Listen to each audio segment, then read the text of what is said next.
तो आइए शुरू करते हैं। क्लाच क्लाच क्या होता है? क्लाच, पहले हम ये जान लेते हैं हम आज पढ़ेंगे क्या। आज हम पढ़ेंगे क्लाच, उसके डिफिनेशन और इसके टाइप्स कितने प्रकार के होते हैं। इसके अलावा हमने आपको बताया था कि types of sentences on the basis of function, function के आधार पे हमने बता दिया था। लेकिन आज हम on the basis of structure के आधार पे भी जानेंगे कि सेंटेंस कितने प्रकार के होते हैं इसके साथ साथ। तो आइए शुरू करते हैं आज की क्लास। क्लाच क्या होता है? Clutch is a group of word, clutch is a group of words that contains a subject and a predicate. मतलब क्लाच एक ऐसा शब्दों का समूह होता है जो जिसमें एक सब्जेक्ट हो और एक प्रेडिकेट हो, या हम इसको ऐसे कह सकते हैं कि किसी सेंटेंस का ऐसा पार्ट जिसका अपना सब्जेक्ट हो और अपना प्रेडिकेट हो, उसको क्लाच कहते हैं। किसी सेंटेंस का ऐसा पार्ट जिसका अपना सब्जेक्ट हो और अपना प्रेडिकेट हो, उसको क्या बोलेंगे? क्लाच बोलेंगे। समझते हैं क्या सब कैसे। जैसे एग्जाम्पल्स देखते हैं। Ravan invited Sugriv, Ravan invited Sugriv but Sugriv declined his invitation. ठीक, इसमें क्या है? रावण सब्जेक्ट हो गया, इन्वाइटेड सुग्रीव प्रेडिकेट हो गया, तो ये एक क्लाच हो गया, है ना। मतलब इसका एक सब्जेक्ट है और एक प्रेडिकेट है। तो मैंने क्या पढ़ा है? हमने पढ़ा है कि clutch is a group of words that contains a subject and predicate, a predicate. तो ये क्या हो जाएगा? क्लाच हो जाएगा। इसी तरह आगे क्या है सेंटेंस में? But Sugriv declined his invitation. तो इसमें क्या है? सुग्रीव सब्जेक्ट हो गया, डिक्लाइंड हिज इन्विटेशन प्रेडिकेट, इसमें भी एक, तो ये भी हो जाएगा एक क्लाच। मतलब इसमें एक क्लाच ये हो गया और एक क्लाच ये हो गया। इसी तरह सेकंड देखते हैं example. Hanuman went to the park after he had done his homework. इसमें हनुमान क्या हो गया? सब्जेक्ट है और went to the park predicate है। तो जब एक सब्जेक्ट एक प्रेडिकेट, ये एक क्लाज हो गया। ठीक, इसी तरह after he had done his homework, ये ही subject, he had done his homework क्या हो गया? प्रेडिकेट, ये क्लाज हो गया। यहाँ एक चीज़ और नोट करिएगा कि यहाँ पे ये बट बी के पहले क्या लगा है? कॉमा लगा है, लेकिन यहाँ पे नहीं लगा है। ये हम आपको आगे बताएंगे।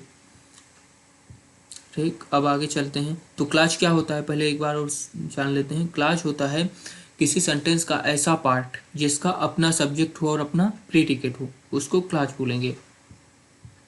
ठीक, आगे kinds of clause. Clause they are base kinds of clauses. Clause कितने प्रकार के होते हैं? दो प्रकार के होते हैं। पहला होता है इंडिपेंडेंट क्लाच या मेन क्लाच या प्रिंसिपल क्लाच, या दूसरा होता है डिपेंडेंट क्लाच।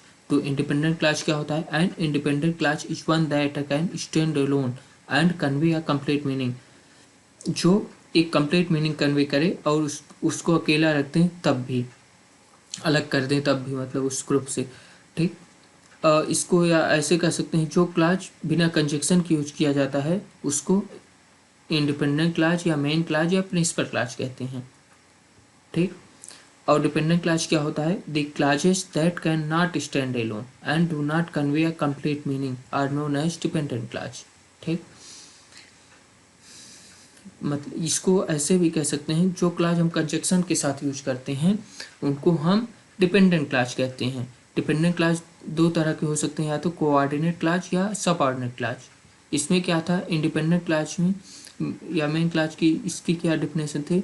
जो क्लाच हम बिना कंजक्शन के यूज करते हैं उनको मेन क्लाच कहते हैं, और जो क्लाच हम कंजक्शन के साथ यूज करते हैं उनको सबऑर्डिनेट क्लाच कहते हैं, या सब ऑर्डिनेट क्लाच कहते हैं, या कोऑर्डिनेट क्लाच कहते हैं। ठीक, और फिर सबऑर्डिनेट क्लाच की बताया गया है कि ये कितनी तरह के हो सकते हैं। आगे चलते हैं। हाँ, अब एग्जाम्पल से समझते हैं कि ये इंडिपेंडेंट क्लाच, मेन क्लाच किसको बोलेंगे और डिपेंडेंट क्लाच किसको बोलते हैं। देखिए, Ravan invited Sugriv but Sugriv declined his invitation. इसमें मेन क्लाच क्या है? रावण इन्वाइटेड सुग्रीव, ये बिना कंजक्शन के लिखा गया है ना, तो क्या हो जाएगा? Main clause. ठीक, और ये देखिए, ये but Sugriv declined his invitation, इसमें बट क्या है? कंजक्शन है। सुग्रीव डिक्लाइंड हिज इन्विटेशन, तो ये डिपेंडेंट क्लाच होगी। जो क्लाच कंजक्शन के साथ यूज किए जाते हैं वो क्या कहलाते हैं? Dependent clutch. डिपेंडेंट क्लाच में या तो ये होगा सबऑर्डिनेट क्लाच या फिर क्या होगा? Coordinate clutch. लेकिन अभी क्या है, ये हम बात कुछ देर बाद बताएंगे कि कैसे पता चलता है कि सब कौन सा कोऑर्डिनेट है, कौन सा सबऑर्डिनेट है। इन्हीं दो में से एक ये होगा, ठीक। इसी तरह ये देखिए, Hanuman went to the park after he had done his homework.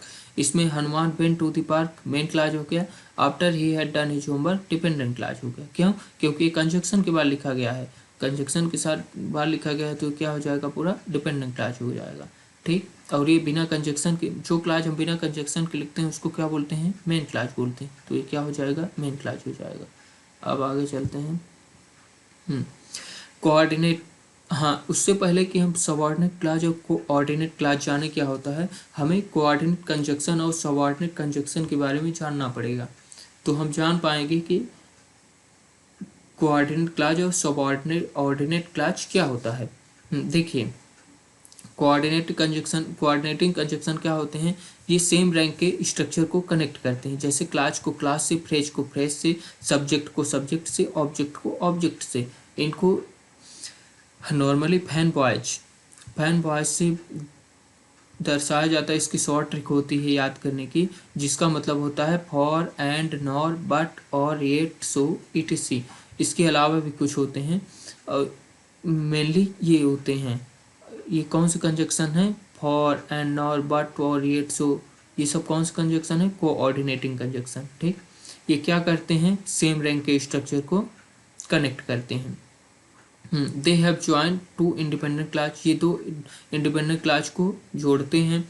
A comma goes before conjunction, हाँ, वहाँ पे जो मैंने बोला था आपको, यहाँ पे ये देखिए फर्स्ट में कि रावण इन्वाइटेड सुग्रीव, यहाँ पे क्या लगा है, कॉमा लगा है, तो इसीलिए लगा है। जब कोऑर्डिनेट क्लास रहता है उसके पहले कॉमा लगता है, कोऑर्डिनेट कंजक्शन रहता है उसके पहले कॉमा लग जाता है, ठीक। ये comma goes before conjunction, Ravan invited Sugriv but Sugriv declined his invitation, इसीलिए यहाँ पे लगा है। और इसमें ये देखिए, यहाँ पे इसमें नहीं लगा है, Hanuman went to the park after he had done his homework.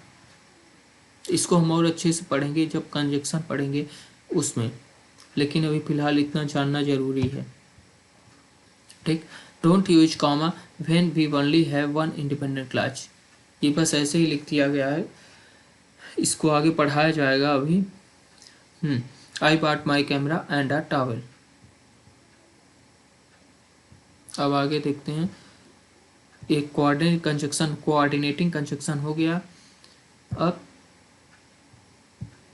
Subordinate conjunction क्या होता है, ये if, unless, until, that, then, though, as, because, after, before, as soon as, when, why, how, although, since, where, who, etc। ये जब ये रहेंगे conjunction, ये जोड़ेंगे दो सेंटेंस को, तो वहाँ क्या कहलाएंगे, सबऑर्डिनेट कंजक्शन कहलाएंगे। इसमें मेन क्लास पर प्लस सबऑर्डिनेट क्लास जब रहेगा तो कॉमा नहीं आएगा, लेकिन जब subordinating clause plus main clause रहेगा तो कॉमा आएगा वहाँ पे। जैसे मैं कहूँ, after going to the cinema I went home, इसमें देखिए पहले क्या है, सबऑर्डिनेटिंग क्लास है, फिर मेन क्लास है, तो देखिए यहाँ पे subordinate clause plus main clause, comma आएगा तो यहाँ पे कॉमा आया। इसी तरह I went home after going to the cinema, इसमें आई वेंट होम क्या हो गया, मेन क्लास हो गया, और after going to the cinema subordinate clause, तो यहाँ पे कॉमा नहीं आया है, ठीक। अब आ जाते हैं टॉपिक पे। हाँ, क्लास, कोऑर्डिनेट क्लास किसको बोलते हैं और सबऑर्डिनेट क्लास किसको बोलते हैं। जैसे मैं कहूँ, Ravan invited Sugriv but Sugriv declined his invitation, इसमें मेन क्लास ये हुआ, रावण इन्वाइटेड सुग्रीव, क्योंकि ये बिना कंजक्शन के यूज किया जा रहा है, but Sugriv declined his invitation, ये कोऑर्डिनेट क्लास हो। क्यों? क्योंकि कोऑर्डिनेट कंजक्शन के बाद लिखा जा रहा है, इसलिए क्या कहलाएगा, कोऑर्डिनेट क्लास कहलाएगा। इसी तरह यहाँ पे हाँ एक और चीज़ लिखी, कंपाउंड सेंटेंस। कंपाउंड सेंटेंस क्या होता है, जब किसी सेंटेंस मेन क्लास और कोऑर्डिनेट क्लास यूज किया जाता है तो वहाँ पे कंपाउंड सेंटेंस होता है। ये कंपाउंड सेंटेंस के साथ साथ परिभाषा डेफिनेशन भी हो गई है। जब किसी सेंटेंस में मेन क्लास और कोऑर्डिनेट क्लास यूज किया जाता है, वहाँ वो कौन सा सेंटेंस कहलाता है, कंपाउंड सेंटेंस कहलाता है, ठीक। इसी तरह सेकंड एग्जांपल क्या है, Hanuman went to the park after he had done his homework. इसमें Hanuman went to the park क्या हो जाएगा, मेन क्लास हो जाएगा। क्यों? क्योंकि ये बिना कंजक्शन के यूज किया जा रहा है। जो बिना कंजक्शन के यूज किया जाता है उसको मेन क्लास कहते हैं, और जो after he had done his homework ये सबऑर्डिनेट क्लॉज होगा। क्यों? क्योंकि ये कंजक्शन के साथ लिखा जा रहा है और ये आफ्टर क्या है, आफ्टर सबऑर्डिनेट कंजक्शन है, इसलिए इसके बाद लिखा जा रहा है, तो ये सबऑर्डिनेटिंग क्लॉज कहलाएगा। और ये कॉम्प्लेक्स सेंटेंस, कॉम्प्लेक्स सेंटेंस जब किसी सेंटेंस में मेन क्लॉज और सबऑर्डिनेट क्लॉज यूज किया जाता है वहाँ पे क्या होता है, कॉम्प्लेक्स सेंटेंस होता है। जब किसी सेंटेंस में मेन क्लॉज और सबऑर्डिनेट क्लॉज यूज किया जाता है वहाँ पे कॉम्प्लेक्स सेंटेंस होता है। और जब किसी सेंटेंस में मेन क्लॉज और कोऑर्डिनेट क्लॉज यूज किया जाता है वो कंपाउंड सेंटेंस होता है। सिंपल सेंटेंस क्या होता है, a sentence who which contains a single independent clause is known as a simple sentence। a sentence, ठीक, जिसमें सिंगल इंडिपेंडेंट क्लॉज होता है उसको सिंपल सेंटेंस को बोलते हैं। इंडिपेंडेंट क्लॉज, मेन क्लॉज या प्रिंसिपल क्लॉज, इसके बारे में हमने आपको पहले ही बता दिया है, ठीक। इसमें ये साथ साथ ये भी हो गया है कि on the basis of structure, structure के आधार पर सेंटेंस तीन प्रकार के होते हैं। कौन कौन सा, सिंपल सेंटेंस, कंपाउंड सेंटेंस और कॉम्प्लेक्स सेंटेंस। ये तीनों के साथ डिफिनेशन भी हो गए और ये फंक्शन भी हो गए। आगे चलते हैं।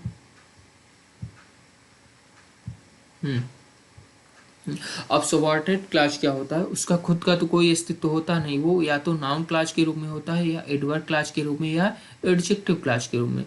तो अब इसके बारे में समझते हैं, क्या नाउन क्लॉज कहलाएगा, कौन सा एडवर्ब क्लॉज कहलाएगा और कौन सा एडजेक्टिव क्लॉज कहलाएगा।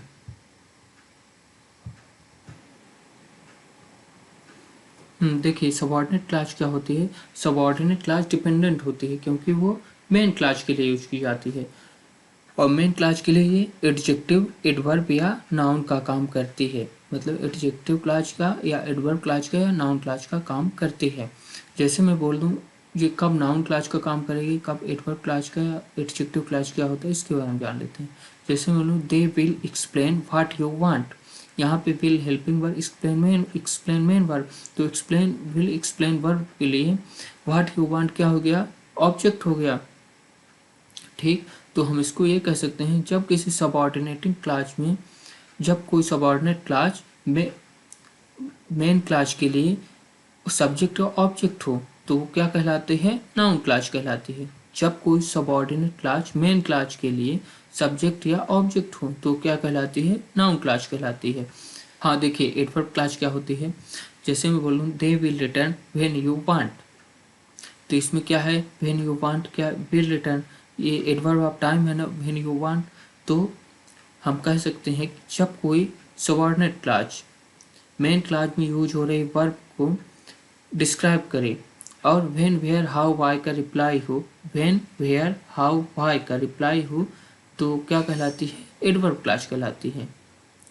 मतलब जब कोई सबऑर्डिनेट क्लॉज मेन क्लॉज में यूज किए गए वर्ब को डिस्क्राइब करे, ये विल रिटर्न उसको डिस्क्राइब करे और वो व्हेन वेयर हाउ वाई का रिप्लाई हो तो क्या कहलाती है, सबऑर्डिनेट क्लॉज कहलाती है। नंबर 3 क्या है, एडजेक्टिव क्लॉज। एडजेक्टिव क्लॉज क्या होती है, जैसे मैं बोल लूँ they will help the man home you want, इसमें क्या है, जब कोई सबऑर्डिनेट क्लॉज, इसमें सबऑर्डिनेट क्लॉज क्या कर रही है, इस ये जो मेन क्लॉज है they will help the man, ये क्या मेन क्लॉज हो जाएगा। तो they will help the man में जब कोई सबऑर्डिनेट क्लॉज मेन क्लॉज के नाउन या प्रोनाउन को डिस्क्राइब करे तो क्या कहलाती है, एडजेक्टिव क्लॉज कहलाती है। तो ये noun clause, adverb clause, adjective clause हो गया, ये पूरा हो गया। और सबसे स्टार्टिंग में हमने क्या पढ़ा था, एक बार रिकैप देख लेते हैं। स्टार्टिंग में हमने क्लॉज जाना, क्लॉज की डिफिनेशन और इसके टाइप्स जाने कि dependent clause, independent clause. Independent clause को या तो मेन क्लॉज बोलेंगे या प्रिंसिपल क्लॉज भी बोल सकते हैं। इसके अलावा डिपेंडेंट क्लॉज दो प्रकार के होते हैं, कोऑर्डिनेट क्लॉज और सबऑर्डिनेट क्लॉज। सबऑर्डिनेट क्लॉज का खुद का कोई अस्तित्व नहीं होता, ये या तो नाउन क्लॉज होती है या एडवर्ब क्लॉज होती है या एडजेक्टिव क्लॉज होती है, ठीक। इसके अलावा हमने जाना कोऑर्डिनेट कंजक्शन और सबऑर्डिनेट कंजक्शन क्या होते हैं, लेकिन इसके बारे में हम अलग से पढ़ेंगे। अब ये शॉर्ट में बता दिया गया है कंजक्शन में, ठीक। अब कुछ चीज़ें मैंने लिख ली थी नोट्स करके क्योंकि बोलते वक्त काफ़ी कुछ भूल जाता है, तो एक बार मैं रिकैप कॉपी पढ़ के कर देता हूँ ताकि कुछ छूटे ना।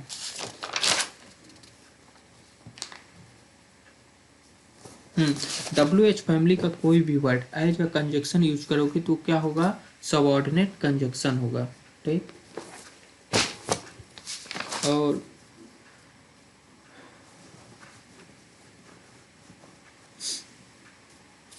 ये सब पढ़ लिया था, साथ में हमने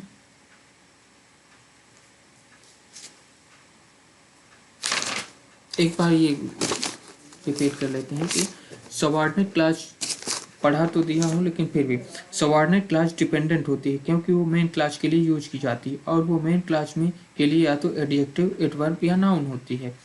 फिर अगर सबऑर्डिनेटिंग क्लास में मेन क्लास यूज हो रही है वर्ब को डिस्क्राइब करे और व्हेन वेयर हाउ का रिप्लाई हो तो वो एडवर्ब क्लास होती है। अगर सबऑर्डिनेट क्लास मेन क्लास में यूज किए गए किसी नाउन या प्रोनाउन को डिस्क्राइब करे तो एडजेक्टिव क्लास होती है। सबऑर्डिनेट क्लास एडजेक्टिव, एडवर्ब या नाउन का काम करते हैं, इनका खुद का कोई अस्तित्व नहीं होता। वैसे छोटा कुछ भी नहीं था, लेकिन फिर भी पढ़ दिया। ठीक है, आशा है आपको वीडियो पसंद आई होगी। तब तक के लिए धन्यवाद। मिलते हैं फिर अगले वीडियो में। अगला वीडियो ऐसे सेंटेंस और क्लास इन दोनों में डिफरेंस क्या होते हैं ये बताऊंगा, क्योंकि काफ़ी सारे लड़कों के डाउट रहता है क्या सेंटेंस होता है और किसको क्लास बोलते हैं, और लगभग डिफिनेशन मैं आपको अगले वीडियो में इसके बारे में बताऊंगा। ठीक है, तब तक के लिए धन्यवाद।